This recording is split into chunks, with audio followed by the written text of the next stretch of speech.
আজি ৰাতিৰ সাজ বনাবৰ কাৰণে মই ইফালে 3টা পটল টুকুৰা টুকুৰকৈ কাটি লৈছোঁ, লগতে এটা আলু, পিঁয়াজ আৰু বিলাহীও লৈ লৈছোঁ। আৰু আনফালে মই এতিয়া মাছখিনি পিছত নিমখ হালধি সানি ফ্ৰাই হ'বৰ কাৰণে ইয়াত তেলতি দি লৈছোঁ। আৰু এতিয়া মাছখিনি শিলুটি শিলুটি কৰিয়ে এইফালে মই আলুটো টুকুৰা টুকুৰকৈ কাটি লৈলোঁ, লগতে পিঁয়াজ আৰু বিলাহীখিনিও কাটি লৈছোঁ। এইফালে এতিয়া মাছ ফ্ৰাই কৰি হোৱাৰ পাছতে মই ফ্ৰাই কৰা তেলতীয়া পটল আৰু আলুখিনিতে নিমখ আৰু হালধি দি পেলাই মই এইখিনি অলপমান ভাজি ল'লোঁ।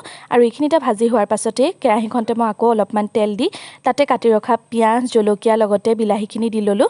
আৰু এইখিনি অলপমান ভাজি মই ইয়াতে আদা নহৰু পেষ্ট লগতে নিমখ হালধি দি লৈছোঁ। আৰু এতিয়া মই ইয়াত ভাজি থোৱা পটল আৰু আলুখিনিও দি ল'লোঁ। আৰু ইয়াতে এতিয়া মই জিৰা পাউডাৰ, মিট মছলা ইয়াত সকলোখিনি দি লৈছোঁ। আৰু ইয়াতে এতিয়া মই জোখমতে পানী দি পেলাই এইখিনি ভালকৈ উতলিব দিলোঁ।